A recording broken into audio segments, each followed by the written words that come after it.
Hello dear students, welcome to IFS. स्वागत है आप सभी का आईएफएस मैथ्स के यूट्यूब चैनल पे। और हमारे साथ एक बहुत ही खास मेहमान जुड़ चुके हैं जिनका नाम है परमजीत सिंह, और इस बार उन्होंने गेट एग्जाम को बहुत ही बढ़िया तरीके से क्वालिफाई किया है। तो स्वागत है आपका परमजीत हमारे चैनल पे। बताएं अपने जूनियर्स, अपने ऑडियंस को अपने बारे में। तो सबसे पहले थैंक यू सर, मेरा वेलकम। यहाँ पे इंटरव्यू लेने के लिए। और आप इतना अच्छा पढ़ाने के लिए कि मेरा नेट के साथ साथ अभी गेट एग्जाम भी क्लियर हो गया है। बहुत बधाई, दोहरी बधाई फिर आपको, हाँ, दोनों एग्जाम के लिए। अपने बारे में थोड़ा सा ना, एजुकेशन के बारे में, कि लाइक आपका जो स्कूलिंग है वो कॉलेज वगैरह, ओके। बीएससी एमएससी ये कहाँ से करा, ये थोड़ा बताएं अपने जूनियर्स को। हाँ जी सर। मेरा जो स्कूलिंग था वो तो सीबीएसई बोर्ड से हुआ है। हम्म। और 11th 12th में मैंने पीसीएम किया था, हम्म। फिजिक्स केमिस्ट्री मैथ्स लिया था। हम्म। और उसके बाद बीएससी मेरा ऑनर्स इन मैथमेटिक्स में था, ओके। पंजाबी यूनिवर्सिटी पटियाला से। यहाँ हम्म। का गोल्ड मेडलिस्ट भी था। अरे वाह, शानदार, हाँ। और उसके बाद फिर मैंने आईआईटी जैम एग्जाम क्लियर किया था। हम्म। ऐसी करते करते ही मेरा क्लियर हो गया था। हम्म। तो उसके थ्रू मेरे को एनआईटी नागपुर मिला था। हम्म। और वहाँ पे भी सेकंड टॉपर था हमारे बैच का। Okay okay. उसके बाद अभी मई 2024 में वो कंप्लीट हुआ था हम्म। एमएससी। हम्म। और उसके बाद नेट की प्रेपरेशन के लिए शुरू हो गए। हम्म। और नेट की प्रेपरेशन करते करते फिर दिसंबर में फिर मैंने गेट की प्रेपरेशन करना स्टार्ट कर दिया। उस फॉर्म समय तो ये पहले पता लग गया होगा कि नेट का एग्जाम थोड़ा डिले होने वाला है ना, तो वो उसको लेकर भी थोड़ा सा। थोड़ा सा सर मेरे को ऐसे भी हो गया था कि नेट नहीं निकलने वाला है। अच्छा, तो ऐसा। एक बार गेट पे पूरा फोकस कर लेते हैं कि हम्म। गेट निकल जाए, उसके बाद कॉन्फिडेंस भी थोड़ा सा आ जाएगा तो नेट हम्म। का भी हो जाएगा। हाँ, और उस समय ऐसा सोचा होगा आपने, अगर गेट भी हो जाता है और अच्छी जगह पीएचडी में एडमिशन हो जाए तो स्कॉलरशिप से पीएचडी तो चालू हो जाएगी कम से कम, है ना। Yes sir, yes sir. हाँ हाँ, तो ठीक। सर थोड़ा सा बस मेरे को ऐसे ही था, अभी एक थोड़ा सा बैकअप प्लान बन जाएगा अगर गेट हम्म। क्लियर हो गया तो। बढ़िया। और गेट अच्छे से क्लियर हो गया, एआईआर भी बढ़िया आ गई। तो अभी जैसा कि हमारी बातचीत हुई है, इस बार जेआरएफ भी आपका हो ही जाएगा। सो हाँ जी सर। बहुत अच्छे। तो स्टूडेंट्स को ये बताएं आप कि जैसे तैयारी आपने कहा आपने कि नेट के लिए ही करी थी, और लास्ट मोमेंट पे कुछ ऐसा लगा तो चलो गेट के लिए आपने किया। तो गेट के लिए आपने कितना कुछ अलग से किया, या फिर नेट के लिए जितना किया था उसी कंटेंट को थोड़ा गेट के पॉइंट ऑफ व्यू से किया आपने। नहीं सर, गेट का जो मैंने आपका सब्सक्रिप्शन लिया हुआ था हम्म। आईएफएस का, हम्म। वो नेट का तो मैं उससे पढ़ रहा था। हम्म। लेकिन उसका क्या हो गया, फिर कंटेंट बहुत ज्यादा था। हम्म। हम्म। दो दो कॉपीज भर गई थी एक सब्जेक्ट की, हम्म। हम्म। क्योंकि डेली लेक्चर्स वगैरह लेते थे, हाँ उनके हाँ। नोट्स वगैरह बनाते थे। हम्म। तो इतना जब लास्ट टाइम में मेरे को हुआ ना दिसंबर वगैरह में, हम्म। तो रिवीजन करने बैठा, मैंने कहा नहीं इतना सिलेबस तो नहीं होने वाला है। हम्म। बहुत ज्यादा हो गया था। हाँ। तो फिर उसको थोड़ा सा शॉर्ट करने लग गया। अभी शॉर्ट जैसे एक थ्योरम करते थे, थ्योरम के बाद क्रॉलरीज वगैरह काफी होती थी, हम्म। उसके रिमार्क्स होते थे। तो हम्म। उन रिमार्क्स को और क्रॉलरीज को उनको छोड़ता गया, भी अकेली थ्योरम याद रख लेते हैं हम्म। और एग्जाम में थ्योरम ही याद करके जाऊंगा, अगर वहां पे जैसा उसका यूज होगा तो क्रॉलरी वगैरह खुद से उतना के टाइम में वो हो जाएगा। मतलब खुद तो से इस थोड़ा वो तरह से एप्लीकेशन देख लेंगे उसका, है ना। और उस सिलेबस को बिल्कुल कंप्रेस कर लिया। हम्म। और हम्म। कंप्रेस करने के बाद जितना सिलेबस उसमें पड़ा हुआ था नेट में, हम्म। जैसे रियल हो गया, linear hmm. And OD PD hmm. और proof theory, ring theory, hmm. ये सारी चीजें तो कर ही रखी थी। हम्म। फिर थोड़ा सा एक्स्ट्रा सिलेबस था, जैसे vector calculus, hmm. Integral calculus. Hmm. तो इनका भी थोड़ा थोड़ा देख के, मतलब इनको उतना का कर लिया, भी अगर कोई इजी क्वेश्चन आ गया तो उसको अटेम्प्ट कर सकते हैं। ये वेक्टर कैलकुलस मुझे लगता है कि आपने जब जैम का पेपर दिया होगा तो उस समय शायद जैम में वेक्टर रहा होगा, है ना, अभी तो हटा दिया है। नहीं सर, हमारे टाइम पे हटाया था, अच्छा, आप ही का पहले टाइम पे हटा था, ओके ओके। किया था। ओके। 2021 में था, लेकिन 2022 में वो हटा दिया था। अच्छा, तो इंटीग्रल कैलकुलस थोड़ा जाना पहचाना पार्ट फिर रहा होगा, है ना। हाँ जी सर, इंटीग्रल कैलकुलस जाना पहचाना था। अच्छा, और इधर ये जो अपना ऑपरेशनल रिसर्च वाला पार्ट होता है उसको किया था आपने। नहीं सर, उसको मैंने नहीं किया, लेकिन वो सिंपल सिंपल मेरे को पहले आता था, जैसे हाँ। एमएससी में अभी करके आए थे, हमारा थर्ड हम्म। सेमेस्टर में ही था ऑपरेशन रिसर्च। ठीक तो है। वो थोड़ा थोड़ा जात था अभी, जैसे सिंप्लेक्स मेथड वगैरह। हम्म। और उसके बाद ट्रांसपोर्टेशन प्रॉब्लम असाइनमेंट भी, अगर उनमें से कोई क्वेश्चन आया हम्म। तो, अगर इजी हुआ, नॉर्थ वेस्ट मेथड हम्म। हो गया जैसे, तो हम्म। मतलब अगर इजी हुआ तो कर लेंगे, नहीं हम्म। ज़्यादा टाइम वेस्ट उसमें नहीं हम्म। करेंगे। हम्म। जो हमने कंटेंट किया हुआ है बस उसी के क्वेश्चन सॉल्व करेंगे। ठीक है। तो ओवरऑल अगर देखा जाए कि गेट के पेपर को इस बार जैसा आपने क्वालिफाई किया, तो किस किस सब्जेक्ट के क्वेश्चन आपने अटेम्प्ट करे, इसकी एक बार लिस्टिंग बता सकते हैं जूनियर्स के लिए, ताकि उनको भी भरोसा हो कि इतना करके हमारा भी हो सकता है। सर मैंने अगर मतलब मेन मेन सब्जेक्ट जो हमारे होते हैं ना, जैसे हम्म। रियल हो गया, hmm. Linear, complex, hmm. And अगर एब्स्ट्रैक्ट अलजेब्रा हम्म। में देखें तो hmm. Group theory, ring hmm. Theory. Hmm. तो इन सब्जेक्ट को ही मैंने ज्यादा फोकसली पढ़ा हुआ था। जैम के लिए भी इसी को पढ़ा था। हम्म। फिर उसके बाद अभी जैसे नेट के एग्जाम के लिए भी इसी को ज्यादा पढ़ा था। ठीक है। तो इसी के ऊपर ज्यादा मेरा फोकस था और ज्यादा क्वेश्चन मैंने इसी में से अटेम्प्ट किए।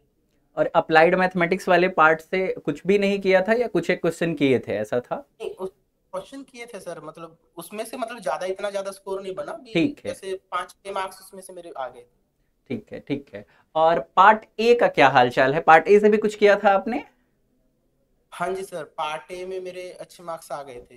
पार्ट ए का अभी एग्जैक्ट मेरे याद नहीं है, लेकिन शायद 10-11 नंबर, 10-11 नंबर उसमें से आ गए थे पार्ट ए में। तो ठीक है ना, मतलब उसके लिए अगर हमने अलग से कुछ स्पेशल सी प्रिपरेशन नहीं करी, और चूंकि हम मैथमेटिक्स के स्टूडेंट हैं तो लॉजिकल तो होंगे ना, तो उसका हाँ जी। वहाँ पे इस्तेमाल करा और ले आए मार्क्स। ठीक है, बहुत बढ़िया। और आप ये बताएं परमजीत, कि लास्ट के जो 1 या 2 वीक बचते हैं ना, उसमें स्टूडेंट्स, सारे स्टूडेंट, कॉमन सी बात है कि थोड़ा सा वो स्ट्रेस, थोड़ा तनाव में वो रहते हैं। तो आपने उन आखिरी के 14-15 दिनों को, 2 वीक को कैसे मैनेज किया? मतलब अपने तो टाइम मेरा को कैसे यूटिलाइज करते थे आप? लास्ट जो 2 वीक्स थे ना, उसमें मेरा डेली रूटीन यही होता था कि सुबह उठते सार ही पहले रिवीजन कर लो। जो मैंने हम्म। शॉर्ट नोट्स बनाए हुए थे, हम्म। शॉर्ट नोट्स पढ़ लो। हम्म। और 1-1.5 घंटा शॉर्ट नोट्स को दो। हम्म। उसके बाद क्वेश्चन सॉल्व कर लो। हम्म। और ज्यादा मतलब स्ट्रेस वगैरह ज्यादा नहीं लेना है, हम्म। क्योंकि स्ट्रेस ज्यादा लेते हैं तो फिर वो जो किया होता है वो जो नहीं होने होता। वाला है वो भी नहीं हो पाएगा फिर, है ना? हाँ। हाँ। ठीक है। ठीक है। ठीक है। और पेपर के 3 घंटे जो होते हैं, उसको आपने कैसे मैनेज किया? मतलब लाइक कुछ स्टूडेंट का रहता है कि पूरा पेपर नहीं गो थ्रू कर पाए, कम से कम जो होने वाले क्वेश्चंस थे वो तो करने थे, पता चला वो छूट गया, रिस्पॉन्स शीट आती है तब उनको आइडिया लगता है कि अच्छा ये भी पूछा हुआ था। आपके साथ भी ऐसा कुछ हुआ, या प्रॉपर कुछ सब कुछ हुआ? उसमें भी सर मेरे साथ कुछ ऐसा ही हुआ। अच्छा। क्योंकि मैंने पहले आईआईटी जैम एग्जाम दिया था, वो भी एक अटेम्प्ट में, फर्स्ट अटेम्प्ट था मेरा तभी हो गया। हम्म। हम्म। तो उसके बाद अभी 2 साल से कोई एग्जाम नहीं दिया था। और हम्म। गेट का भी अभी मेरा फर्स्ट अटेम्प्ट ही था, और नेट का भी अभी फर्स्ट अटेम्प्ट ही था। हम्म। हम्म। तो गेट में थोड़ा सा मेरे साथ ऐसे हुआ कि जब मैं करने लगा तो फर्स्ट मैंने 25 क्वेश्चंस तक मतलब काफी टाइम निकाल दिया था। हम्म। फिर हम्म। उसके बाद फिर जो बस क्वेश्चन बनता गया उसको करते गए, दूसरे को छोड़ता गया। हम्म। तो फिर ऐसे करके मतलब लास्ट जब मैंने पूरा पेपर देख लिया था, हम्म। उसके बाद 20-25 मिनट बचे थे, तो जो क्वेश्चन रिमार्क किए हुए थे फिर हम्म। उनको अटेम्प्ट कर। ठीक है। तो ठीक है। मतलब प्रॉपर इतनी स्ट्रेटेजी बनी नहीं। फिर हम्म। वो स्ट्रेटेजी जाके मैंने, उसका गेट का एक्सपीरियंस हो गया था, तो नेट में जाके बढ़िया से स्ट्रेटेजी बना के गया। चलो बढ़िया, कहीं तो काम आ गई है ना। ठीक है। हाँ जी ठीक। सर। ठीक है, बहुत अच्छे। तो अभी जैसे गेट आपने अच्छे से क्वालिफाई कर लिया है, और पूरी हमारी उम्मीद है, जैसा कि हमारी बातचीत हुई, कि जेआरएफ भी हो जाएगा, तो स्कॉलरशिप का कोई इशू है नहीं, और गेट भी है अपने पास, तो फिर आप फर्दर एमटेक करना चाहेंगे या फिर पीएचडी? क्या आगे का प्लान है आपका? सर मेरा वैसे प्लान तो पीएचडी का ही है, लेकिन अभी पीएचडी मैं गेट के थ्रू नहीं करना चाहूंगा अभी। मतलब अच्छा, ओके। या तो थोड़ा सा ऐसा है मेरे को भी टिफर वगैरह में, हम्म। हम्म। जहाँ मतलब जो टॉप इंस्टीट्यूट सर से जहाँ उसमें हार्डकोर रिसर्च ही होता है बेसिकली, है ना, रिसर्च इंस्टीट्यूट जो हैं, जैसे आइजर हो गया, अपना टीफर हो गया, है ना, ऐसा कुछ। टिफर हो गया, आईएससी हो गया, जो हाँ। आइजर वगैरह हाँ। कुछ। हाँ। तो इन इंस्टीट्यूट्स में अगर थोड़ा सा मेरे को अगर टाइम भी लग गया, 6 महीने या हम्म। 1 साल और भी लग जाए, कोई हम्म। दिक्कत हम्म। नहीं। लेकिन इन्हीं इंस्टीट्यूट में जाना है। ठीक है। ठीक है। तो जैसे कि इन इंस्टीट्यूट में जाना है फर्दर, तो बेसिकली आप अगला, आपका टास्क खुद को आपने अलाइन किया है कि अब मैं इंटरव्यू के लिए प्रिपरेशन करूंगा, सीधी सी बात ये है ना? तो हाँ जी सर। इंटरव्यू के लिए मतलब कैसे प्रिपरेशन करने वाले हैं? कुछ मतलब ऐसा बनाया है आपने जो कि जूनियर्स को भी काम आए? बहुत सारे लोगों का भी गेट होगा, है ना? हाँ जी सर। तो सर आगे मेरे को एक तो इंटरव्यू के लिए थोड़ा सा वही है अभी, जैसे अभी इससे नेट के एग्जाम से जो ऊपरी एग्जाम होते हैं, टिप हम्म। और उन आईएसआई का एग्जाम्स हो गए, हाँ। हाँ। उनके क्वेश्चन आते हैं, मतलब उनका लेवल ऑब्वियसली हाई होता है। इनसे बेहतर होता है, बिल्कुल बिल्कुल। हम्म। तो उनके क्वेश्चंस अभी लगाना शुरू किया है मैंने, अभी हम्म। 15-20 दिन से वही कर रहा हूँ। तो ठीक है। उनके क्वेश्चन लगाते लगाते भी उससे आगे अगर जून में नेट का एग्जाम दिया तो हम्म। उसमें हो सकता है भी इससे भी बढ़िया रैंक वगैरह कुछ बन जाए।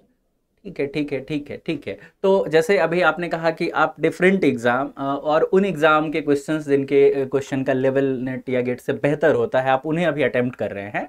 तो आपने यस जो थ्योरी पढ़ी हुई है, वो थ्योरी आपको सफिशिएंट लगती है या फिर कुछ और बुक्स को रेफ़र करना पड़ता है आपको उन प्रॉब्लम्स को सॉल्व करने के लिए?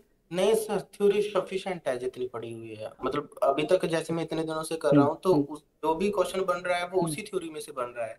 उससे एक्स्ट्रा पढ़ने की कोई अभी तक जरूरत नहीं तो पड़ी। यही यही चीज़ मैं कहीं न कहीं आप मैं तो लाइक बोलता हूँ, लाइक आप कह रहे हैं तो लाइक मुहर लग रही है इस बात पे कि लाइक थ्योरी जो हम पढ़ते हैं वो सफिशिएंट है। उसके बाद सारा खेल क्या है कि हम एप्लीकेशन उस थ्योरी को कितना बेहतरीन तरीके से कर पाते हैं उस क्वेश्चन में, है ना? यस मतलब अप्लाई कैसे कर पाते हैं हम बढ़िया से। बहुत यस सर, अच्छे। जैसे मेरे पास थ्योरी के 3 टॉपिक रह गए थे जो नेट हुँ, एग्जाम तक मैंने नहीं। हुँ, एक जैसे मार्कov चेन वाला क्वेश्चन होता है, हुँ, वो डेफिनेटली आता है उसमें। हुँ, और एक बाइलिनियर ट्रांसफॉर्मेशन होती है हुँ। कॉम्प्लेक्स इसमें। एनालिसिस में ना? नहीं, बाइलिनियर लीनियर में भी है ट्रांसफॉर्मेशन अपना बाइलिनियर और उधर कॉम्प्लेक्स में भी है ना कन्फॉर्मल मैपिंग बाइलिनियर है सब। बाइलिनियर की मैट्रिक्स बनाते हैं हम। अच्छा, हाँ। लीनियर अलजेब्रा वाले पार्ट में, ठीक ये है। सब हुँ, लीनियर अलजेब्रा में बस हुँ, दो चीजें मेरी रह गई थी, वो हुँ, फिर नेट का एग्जाम देने के बाद ही मैंने की थी, हुँ, क्योंकि मेरे को वो पता तो लग गया था, 4-5 दिन रहते थे तब नेट हुँ, एग्जाम। हुँ, फिर हुँ। मैंने कहा अगर अभी ये करने लग गया तो हो सकता है अभी जो पिछला काम किया हुआ है वो ना बिगड़ जाए। वो रिवाइज ढंग से ना हो पाए तो फिर है ना खेल खराब हो यस सकता है अपना। ठीक है, ठीक है। बहुत बढ़िया परमजीत, बहुत अच्छा लग रहा है आपसे बात करके। तो कुछ और सजेशंस या कुछ बात जो कि मैंने अभी तक आपसे नहीं पूछी हो लेकिन आप ऑडियंस को या अपने जूनियर्स को सजेस्ट करना चाहेंगे या बताना चाहेंगे ऐसा कुछ?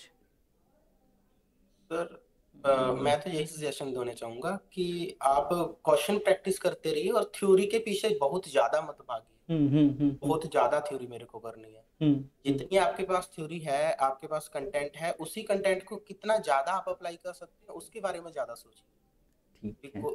जो हमारे पास थ्योरम अगर एक है, हुँ, तो हुँ, ऐसा नहीं है भी उसी थ्योरम के रिलेटेड हम रिजल्ट्स ले लेके एक हुँ, पूरा पेज भर लें हुँ, और उसके बाद उसी को याद करते हुँ, रहे। हुँ, हुँ, हुँ, थ्योरम चाहे वही पढ़ लीजिए, लेकिन उसको तुरंत अप्लाई करना आना चाहिए, भी हुँ, जैसा भी क्वेश्चन है हुँ, क्वेश्चन के हुँ, हिसाब। हुँ, हुँ।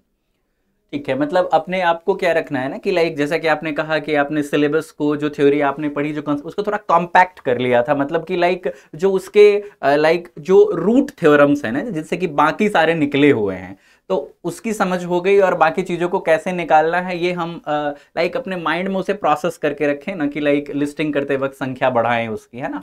मतलब चीज़ों हाँ की जी सर। समझ बेहतर करके और फिर क्वेश्चन में कितना शानदार एप्लीकेशन कर सकते हैं। बहुत बढ़िया। यस। बहुत बढ़िया, बहुत बढ़िया लगा परमजीत आपसे बात करके।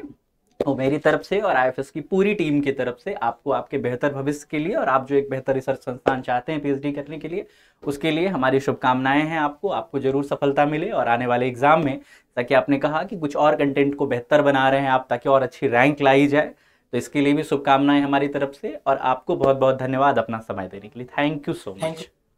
Thank you so much.